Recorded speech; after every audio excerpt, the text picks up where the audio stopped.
Hi, I'm Lee Domann. I'm the writer of the song Howard Gray. This is my hometown, Oskaloosa, Kansas, where I grew up and where Howard spent many of his early years. We're going to go see Howard in a few minutes. Here it is, Oskaloosa High School, where a lot of the things in the song, a lot of those kinds of things happened at this school. Probably still do. That's one thing that hasn't changed in Oskaloosa or in any community, is that people still have struggles in how to treat each other. All the time in my memory, and as the song says, I remember trying to be a friend to you, but not knowing how to do that because afraid of what other people would think. Because you guys got such a hard rap all the time. And I was afraid to let you know, to really reach out to you and to let you know that I wanted to be as much of a friend as I could, because I was afraid of what the other kids would think. And I've often wondered, and I've never asked you this, because we haven't had a chance to be around each other that much. Were you aware, did you know that? Did you know that I wanted to be a friend to you? No, I didn't. You didn't know that. Yeah. You were telling me earlier a little bit about that you dropped out of school later on. Yeah. Did it have to do with, the way that you felt in school with Major stuff going on? The way I was treated and everything, I just didn't feel like going to school. I wanted to stay at home.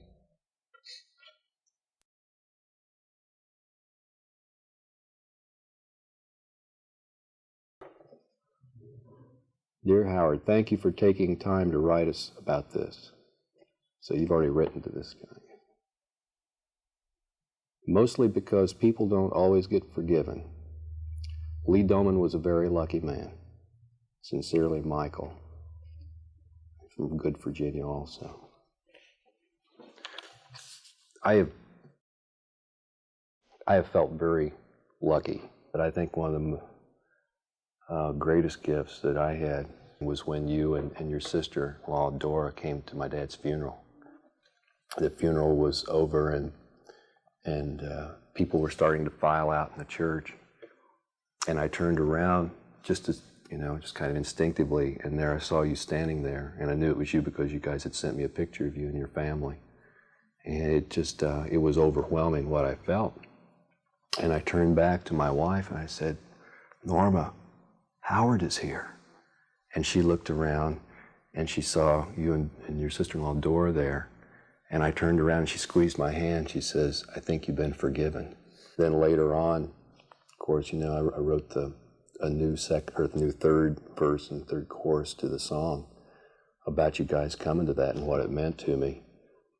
I'd like to play that song for you. That's something I've really looked forward to, and it's getting together like this. And if it's okay, if it feels comfortable to you, I'd kind of like to play that verse and chorus today.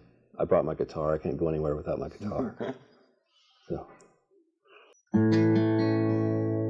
Most everyone I knew put the whole Gray family down. They were the poorest family in that little Kansas town.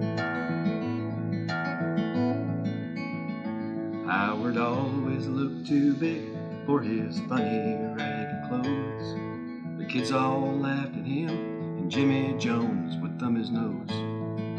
Howard sat across from me in 7th grade at school. I didn't like it much, but Mama taught the golden rule. So when the spitballs flew at him, I never would join in. I guess that was the reason Howard thought I was his friend.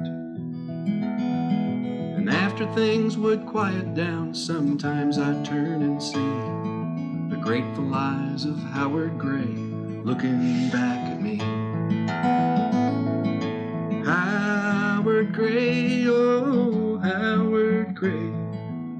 Somehow they got their kicks out of treating you that way.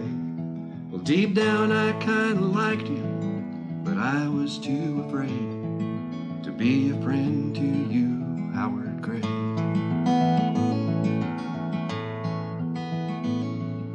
One day after lunch, I went to comb my hair and I saw that they had Howard pinned against a locker in the hall.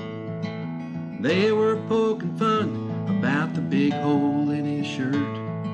They had his left arm twisted back behind him till it hurt. Well, to this day I can't explain, and I won't try to guess just how it was I wound up laughing harder than the rest.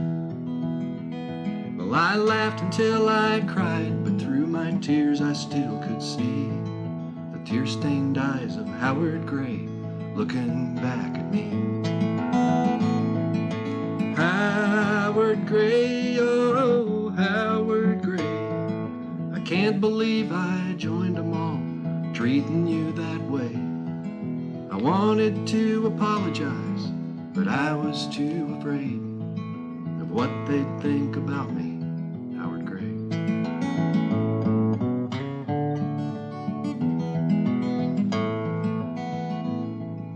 Well, that was 20 years ago, and I still haven't found just why we'll kick a brother or a sister when they're down. You know, I've had some restless dreams about him now and then, but I never figured I'd lay eyes on Howard Gray again. So I could not believe it, Lord, when I looked up today as the preacher tossed that coal black dirt upon my daddy's grave, and saw through misty eyes a long-haired man in faded jeans, and once more saw the eyes of Howard looking back at me. Howard Gray, oh, Howard Gray, God bless you for the last respects you've come here to pay.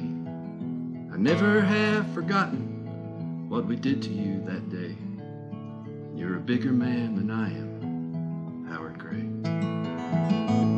Well, I thought we'd never meet again, but at last now I can say, may you and God forgive us.